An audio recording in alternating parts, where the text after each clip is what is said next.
Wheels keep on. Okay, there we are. Hi, guys and gals and other sentient life. Okay. A little bit that's a moment here. That help? Sorry, you have a seizure. Nah, I guess it didn't help. Try to clean the camera. With that wonderful solvent cleaner called Mom's Spittle. Yes. See?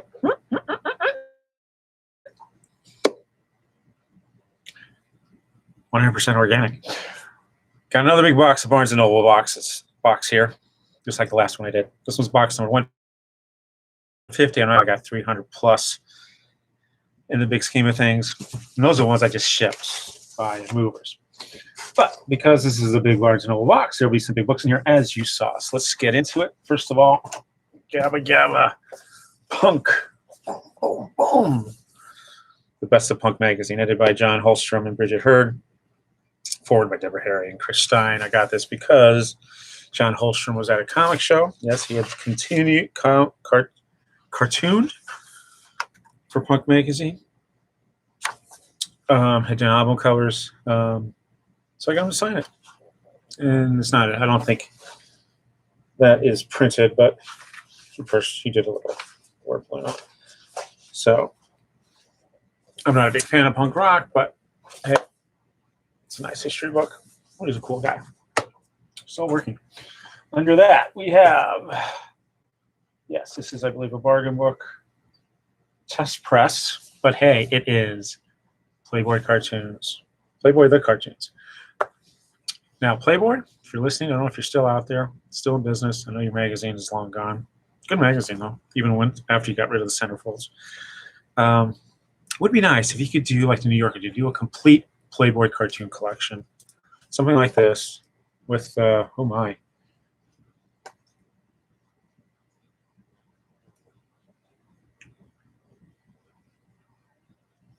That's a good one.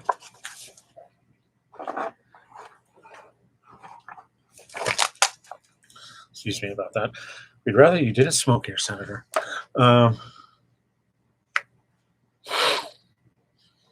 Right. So some of them are naughty, some are just funny, some of them are funny and naughty. Yeah.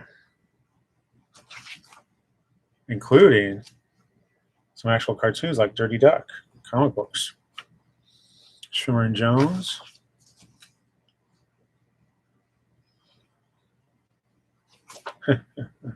Jane Wilson's in here, a whole bunch of greats. But again, I wish Playboy would do a complete collection on DVD, and then, you know, put it in a book with the best of throughout the years. A lot of good talent, a lot of great cartoonists have worked with Playboy because Playboy was one of the best markets for cartoons. And it can be naughty. Jane Wilson wasn't so much naughty as just strange. Next below that, ooh, we have Masters of American Comics. Yale? Yeah, Yale. Yale has an interesting catalog of comic stuff. I don't know if they still do it. There's your barcode. And ISBN. I believe, no. It was edited by John Carlin, Paul Karasik, and Brian Walker. By the Hammer Museum, the Museum of Contemporary Art, Los Angeles, and associated with the Yale University. It was actually a exhibition catalog to a museum exhibition. Here we have No Brow 2. Great press. There's the book number.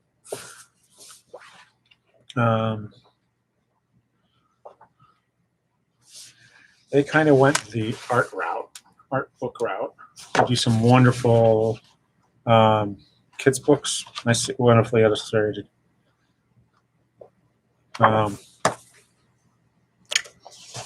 Take a look if you're interested in that sort of thing. Here we have, I don't know, Intron Depot 2 Blades, a collection of Masamune Shiro's full-color works, 1992-1998. It has, of course, a book band on it. I'm not seeing a barcode or IS. Oh, there it is. Studio Proteus, by the way, and Dark Horse Press, Dark Horse Comics. So there's a regular book number there, but look at that belly band, man.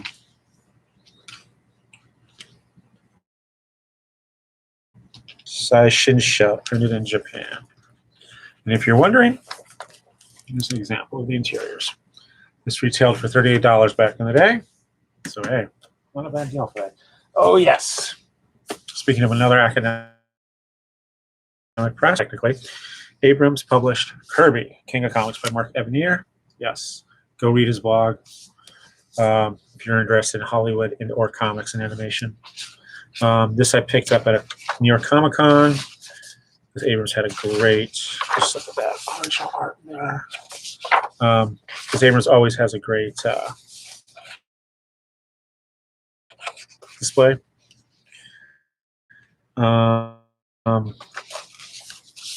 And while I did not get to meet Mark Evanier, I have met him elsewhere. He did sign some stock, so I was able to pick that up. This was $50. I believe it won an Eisner for that year. Beautifully illustrated. Here we have a wonderful kids book that is actually a graphic novel, which is of Robin Hood.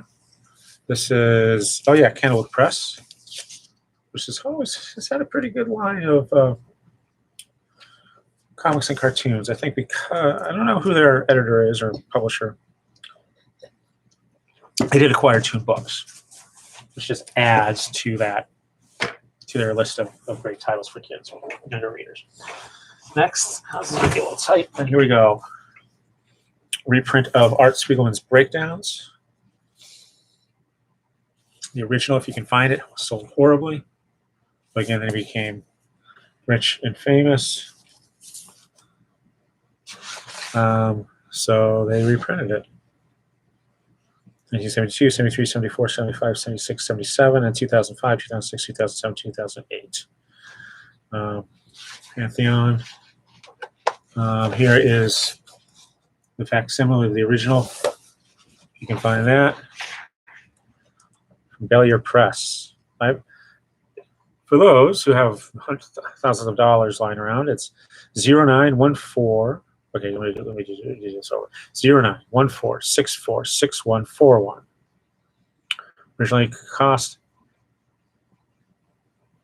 $8.95 postage paid from Bellier Press. Library of Congress catalog number 77-93591. And it's even stamped facsimile, so people don't tear it down and try to sell it as a real book, as an actual copy from the 70s.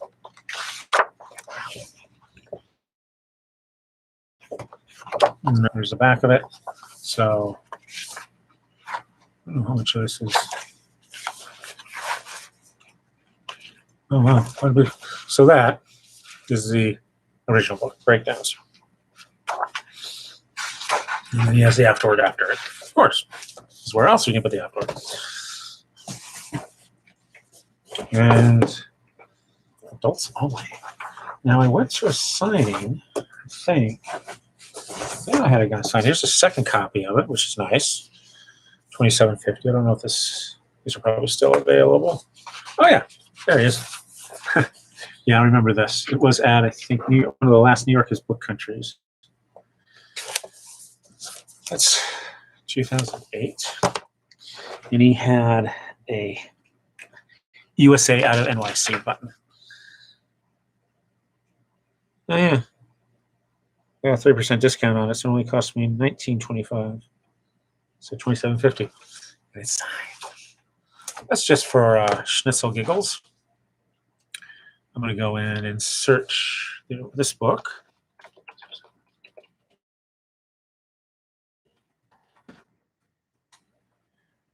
Amazon.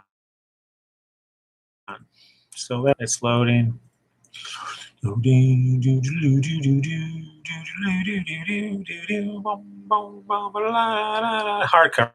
$26. Collectible for $8.90. Let's see. Let's try those 9 collectibles and see what comes up. Anything?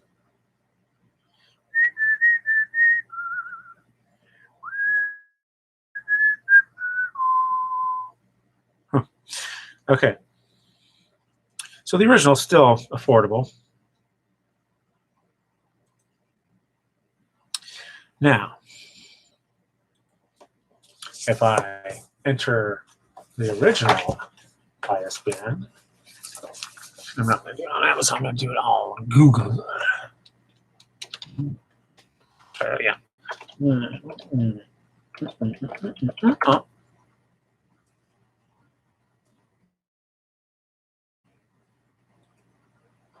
Loading. And there we are. 8 books when I go to there. Oh, that's not the one. Oh, good. Come on. There we go.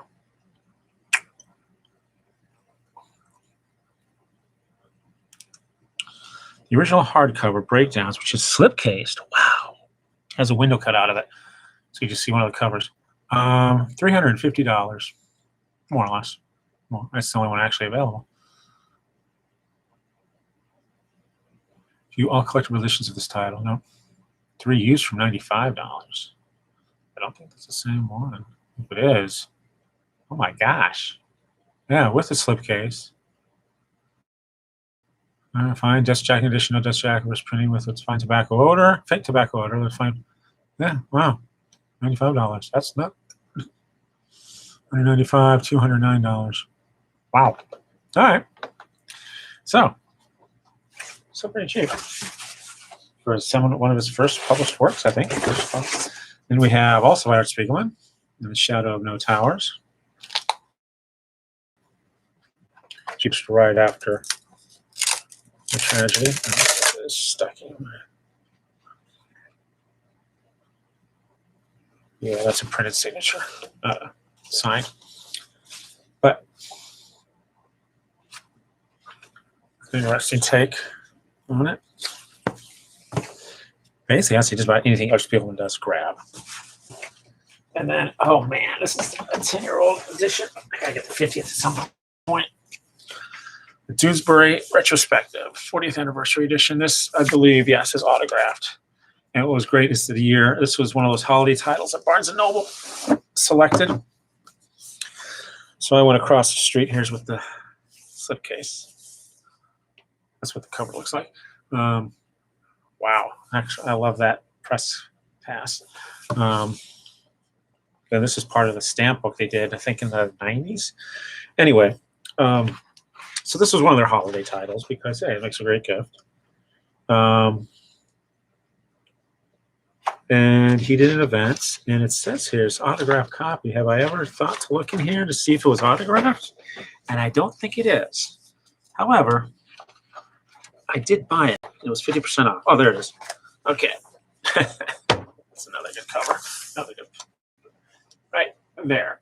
See the sign. Good. So this was a clearance, holiday clearance afterwards. So I got it for half price. Even better than my 30% discount.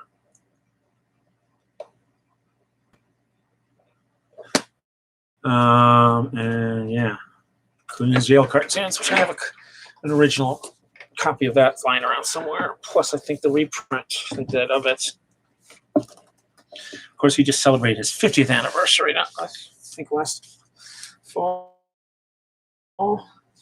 That I have to acquire. Of course, there is Flashbacks, which came up before this. I want to say a 35th anniversary, which has a CD-ROM with all the things in it because he digitized it and he set up his own website. And then all the way at the bottom, pardon me, we have Romeo and Juliet, The War. Stan Lee, Terry Dugas, Max Works, Scans, Reese. Based, of course, on William Shakespeare's 1821 comics. There's the end. Some of that period. Stanley's later period when he was just working for anybody. Stanley's Power Entertainment is mentioned here. Copyright November 2011. So Power Entertainment, I don't know what happened to them, if that's even a... Yeah. Stanley and Terry Dugas, reimagined by... Excuse me. So, don't know how many people have that. I wonder if there's any signed copies out there. Let's face it, you're going to meet Stanley and get something signed. Chances are it's not going to be this. All right. Now, we're halfway done, folks. Yeah. Here we have, as I showed earlier, Fluorescent Black, which is a heavy metal publication, which isn't as heavy metal as I thought it was. When I think of it as heavy metal, I think of, you know, the French science fiction porno comics, which don't really have a lot of porno in it. It's just naked people in serious, in a science fiction situation. It's not like pornography. It's just, hey, let's put some naked people. Still sealed, we have the Red Diary, Teddy Reed Diary, Image Comics. I believe these two collaborated originally on House of Mystery for Vertigo. Then we have some stuff I bought at the Strand for cheap. This was $12.50. Fluid Glacial. I don't know if it's an annual, it's an album. 6 números de... Oh, it's a reprint of a collection of 6 volumes from January to June 2002. 400 pages, €12. I paid $12.50. So, yeah. And again, there is the French ISBN. And here we have What's So Funny Under the Skin of South African Cartooning. $12.50. Don't know what the price was in South Africa. How it got here. But it's on its way to New York. And I bought a copy because it's a history of South African comics. Right? Next we have Cromwell and Gratian, Life is Too Short. Anita Bamba, number 4. From Heavy Metal.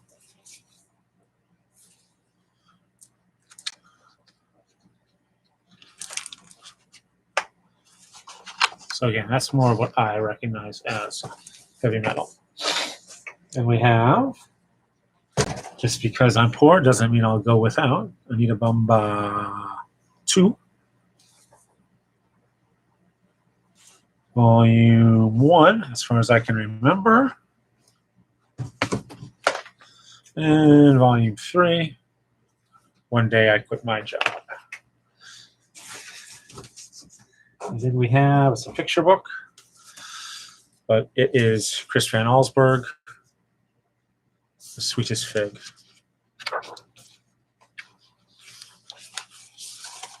And again, I don't know what he's done lately. That's what I look at. This is an interesting, this is a true story. I think I bought this after he died. But Ronald Searle, noted British illustrator, served in the British military during World War II in the area of Singapore, I believe. And yeah, Singapore. And he got captured, of course. And this is to the Kauai and back. So for a while he was in Singapore, kind of as a manservant to the Japanese officers. So he was doing sketches there. And then eventually they moved him out to Burma and worked on the railroad there, as you see in Bridge over the River Kwai. And he was doing here, Siam, 1943, man dying of cholera.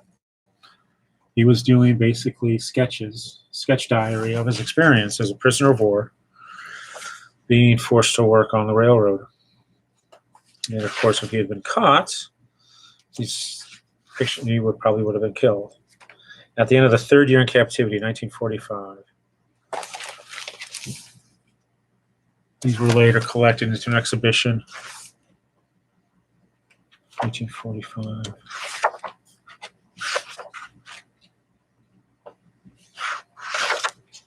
So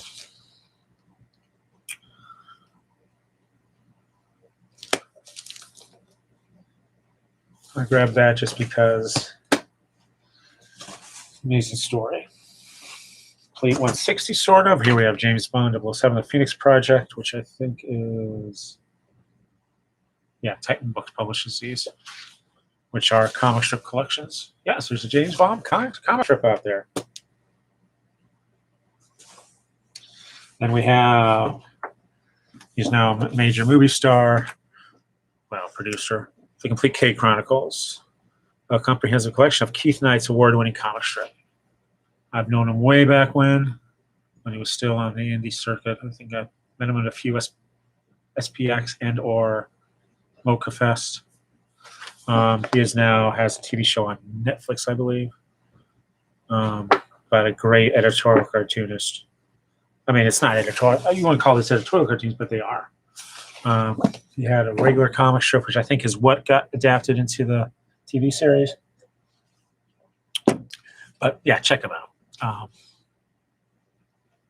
One of the great cartoonists out there. Here we have, what is this? This looks unusual. Oh, Impact Books. Okay. So, comic artist photo reference. Book and CD-ROM set with 1,000 color images. There's the, yeah. And this is Buddy Scalera, Men and Boys photo reference. So, you need to draw somebody. All right, so this one, how racist. But here we go. Jumping.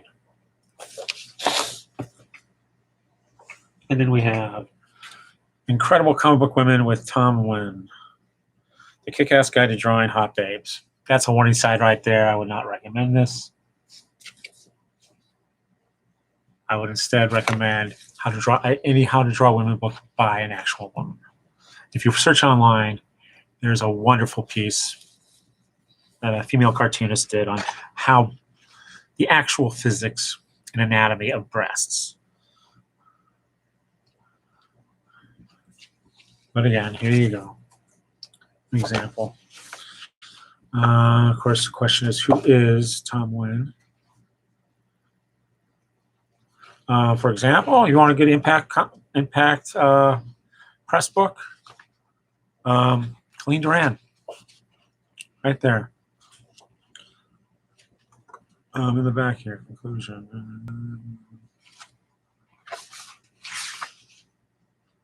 Born in 1976.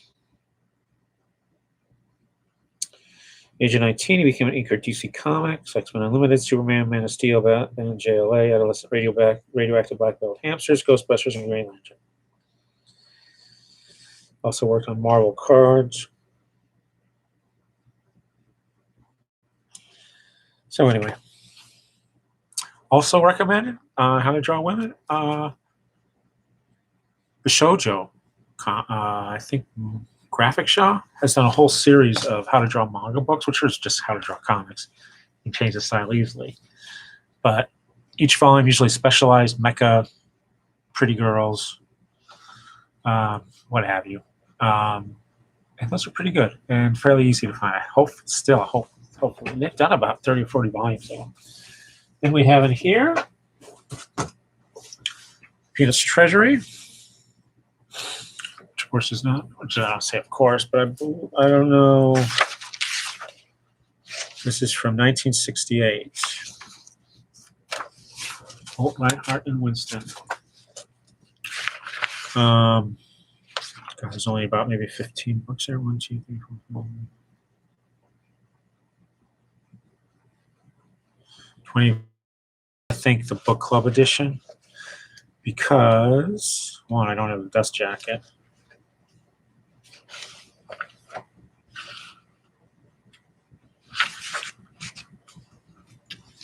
And these are Sunday strips here. Strangely reformatted, but I believe in addition they are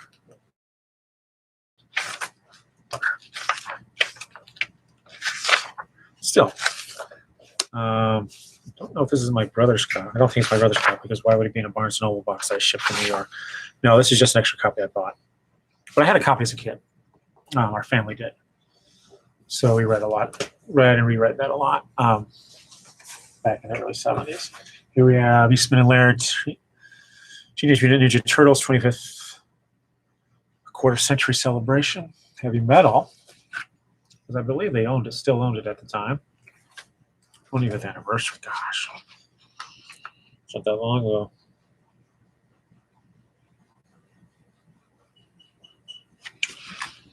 That's a Glenn Fabry cover. Oh, okay, that makes sense. 2009. Yeah, I was in junior high when that came out, so early mid 80s. And just by sheer luck, I was recording WGN after school, and for 1 week, without announcement, they showed the 5-part origin story, the miniseries of Teenage Mutant Ninja Turtle cartoons, and I recorded it all. I was like, "Oh, okay." I think Playmates or somebody later published, collected that because it's only 20 minutes each. It's like 100 minutes of cartoon. Here we have the variant cover because again it's heavy metal. Yeah, that's good for beer as well. And then we have one more. That's not good for beer. That's let's see. I think this in here.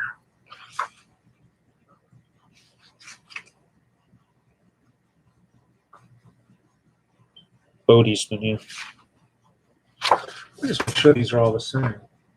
Me, myself, and I. Yeah, that's the first. Yeah. And these all different.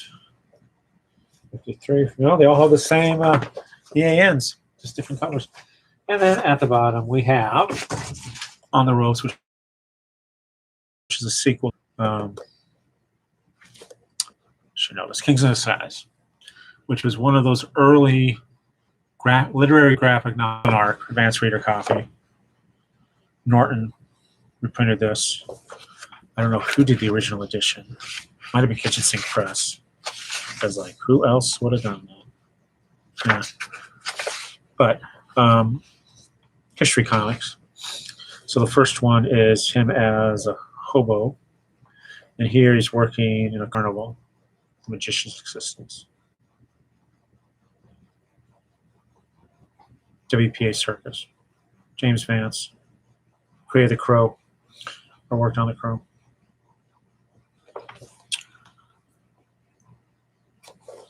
And then on the side here, originally $9.95, but it was a bargain book of Barnes & Noble, and it was a graphic novel, so I picked it up from Top Shelf. And slightly naughty. Okay. Link, and then what's in this? Generic blue plastic bag, hardcover, with a plastic slipcase. Oh, yes. Hero for Wanda, which is a kids series, 3 books. I don't think I got him to sign this. Oh, wait. Nope, it is signed. I wonder if that came through the office and I just picked it up. This is the last.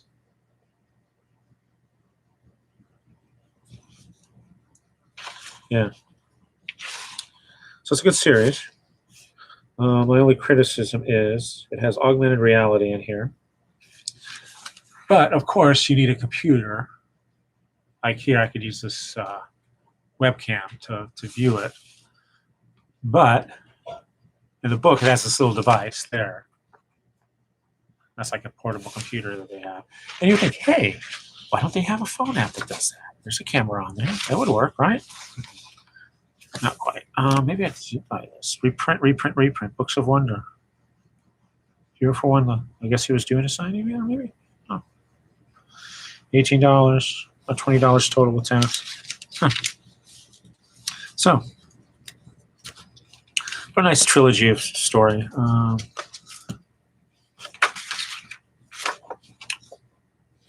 And yeah, the Search for Wanda is on here. Even without the augmented reality, it's a good story. So, and that, just to show you again how big this box is.